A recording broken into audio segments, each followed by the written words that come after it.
시청자 여러분, 평일 잘 주무셨습니까? 계속해서 1월 8일 수요일 이데일리 TV 뉴스 브리핑 이어가도록 하겠습니다.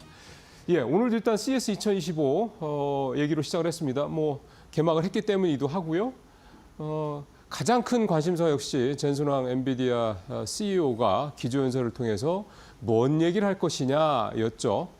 뭐 여러 가지 얘기를 했습니다만 이제 제가 봤을 때 한 두 가지 정도로 좀 압축을 해서 좀 정리를 해서 말씀을 드리겠습니다. 첫 번째는 새로운 또 개념을 하나 던졌습니다. 이게 피지컬 AI, 이건 뭐 굳이 해석을 하자면 물리적 AI 이렇게 이제 할 수 있는데 이 개인용 AI, 이 슈퍼컴퓨터, 로봇, 자율주행차 등 눈에 보이는 산업으로 이 AI 기술의 응용처를 확장하겠다. 이거는 뭐 이미 예고가 됐던 거죠.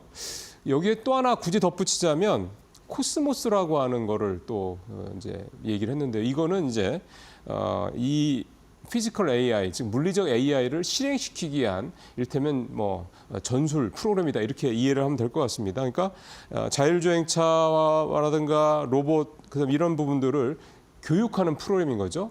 아마 여러분들 쿠다라고 그래서 엔비디아가 지금의 엔비디아가 됐던 그 일단 이제 AI 생태계를 장악할 수 있었던 그 프로그램 있죠. 그 쿠다라고 하는 프로그램을 통해서 AI 반도체, AI 생태계를 엔비디아가 선점을 했던 것처럼 이 코스모스로 하는 이 또 프로그램을 통해서 이제는 로봇과 자율주행 쪽도 자기네들이 엔비디아가 선점을 하고 장을 하겠다 이런 전략을 이번에 내놨다. 이게 상당히 좀 큰 화두가 될 것 같다라는 생각이 좀 들고요. 그래서 뭐 이를 위해서 이를테면 자율주행차 같은 거 관련해서는 도요타, 오로라, 컨테널 등과 파트너십을 구축했다는 언급도 있었고 뭐 로봇이야 이미 작년부터 본격적으로 여러 가지 제휴들을 하고 있다는 거 이미 잘 알고 계실 겁니다. 그다음에 두 번째 이 젠슨황 CEO의 얘기 중에서 두 번째 좀 제가 중요하게 봤던 부분은 이게 겉으로는 차세대 AI 가속기 블랙웰을 기반으로 한 이제 GPU 신제품인 지포스 RTX 50 시리즈를 공개했다 이렇게 얘기가 되는데 여기에서 들어가는 DDR7, GDDR7이라고 하는 이 고해상도 그래픽 데이터 이 D램이 있는데요. 이거를 마이크론 테크놀로지 거를 쓰겠다라고 얘기를 한 부분입니다. 물론 지금까지 계속 이 마이크론 테크놀로지에 GDDR을 쓰고 있습니다. 그러니까 GDDR6까지도 마이크론 걸 쓰고 있고요. 근데 작년 말에 어떤 얘기가 있었냐면 시장에 새롭게 탑재되는 블랙웰에는 GDDR7이 들어가는데 이 GDDR7은 삼성전자 거를 쓸 거다라고 뭐 확정됐다 이런 식의 얘기가 업계에 돌았습니다. 사실 이게 물론 삼성전자 주가가 뭐 작년에 좋지는 않고 뭐 외국인도 계속 팔긴 했습니다만 이거는 뭐 삼성전자 쪽에서 당연히 가져갈 것처럼 생각을 했거든요. 왜냐하면 이 GDDR7을 제일 먼저 개발한 데가 삼성전자이기도 했기 때문입니다.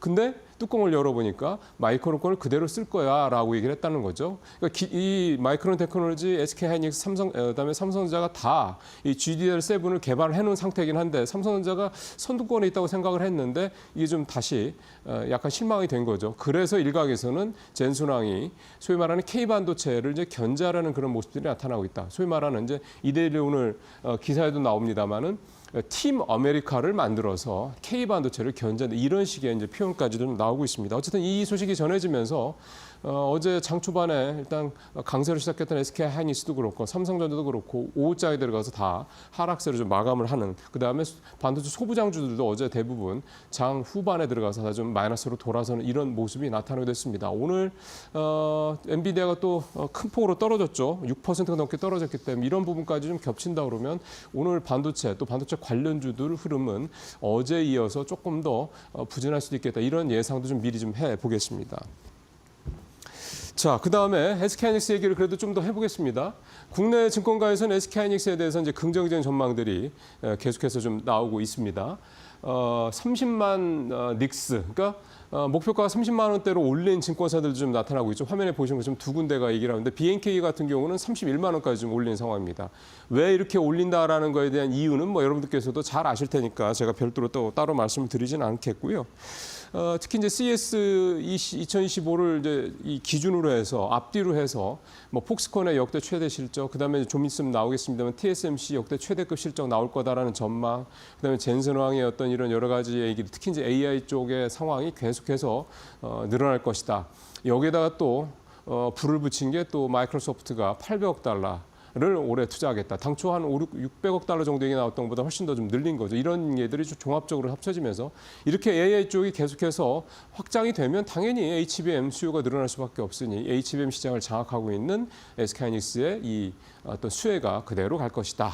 이거죠. 결국 이런 것들 때문에 이제 SK하이닉스가 최근 좋았고요. 실제로 올 들어서 4거래일 동안 12% 넘게 올랐고요. 어제 2.4% 하락하긴 했습니다만 지금 보시는 것처럼 20만 원 장중에 회복하기도 했습니다.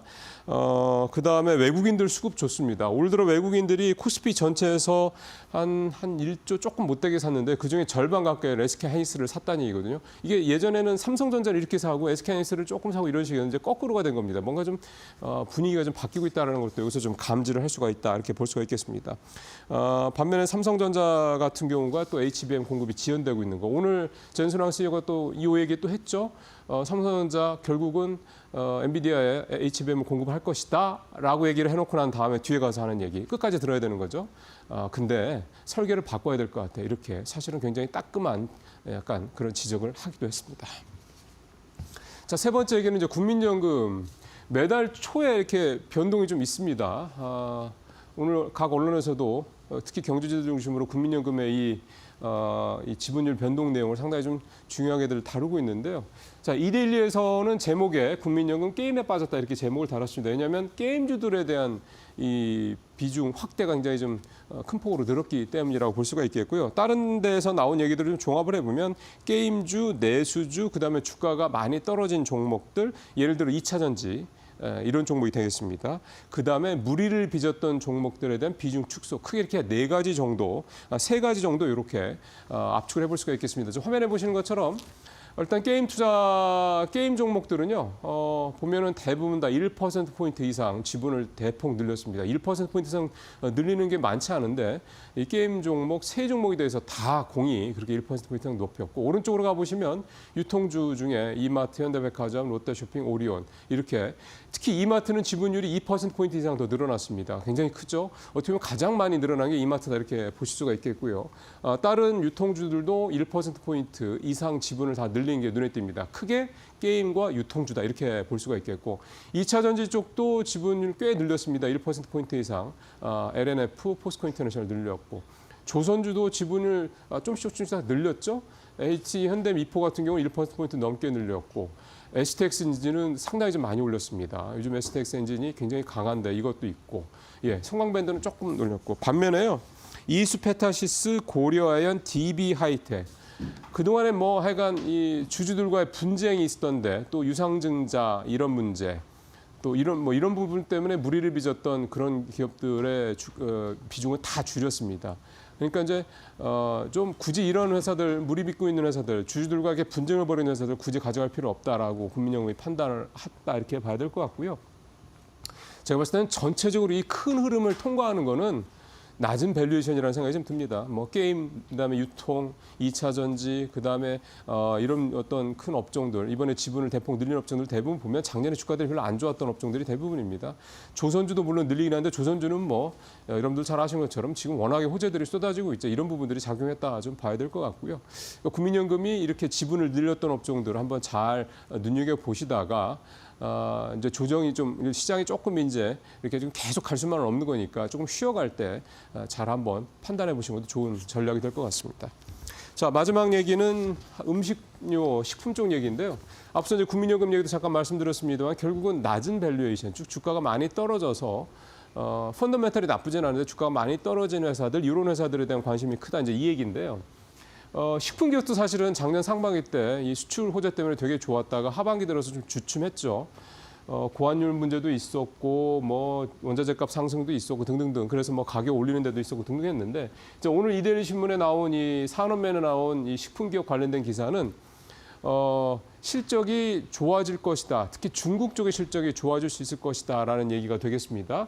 그 이유는 당연히 중국이 올해 내수를 살리기 위해서 아주 전폭적인 그런 부양책을 펼칠 것이다라는 기대감이 반영됐다고 봐야 되는 건데 표에서도 좀 보시는 것처럼요. 작년에 좋지 않았습니다. 국내 식품업계 중국 수출액 증가율도 18%대로 떨어지고 규모도 증가율도 9%대로 좀 줄었죠. 그다음에 규모도 이렇게 수출액도 18억 달러 정도로 이렇게 줄어드는 그런 모습이 좀 나타났던 거죠. 2022년을 정점으로 해서 계속해서 좀 내려가기를 가고 있는 그런 모습들이 좀 나타나고 있고요. 증가율 뭐 당연히 더 떨어질 수밖에 없는 그런 상황입니다. 특히 이제 오리온이라든가 그다음에 중국의 좀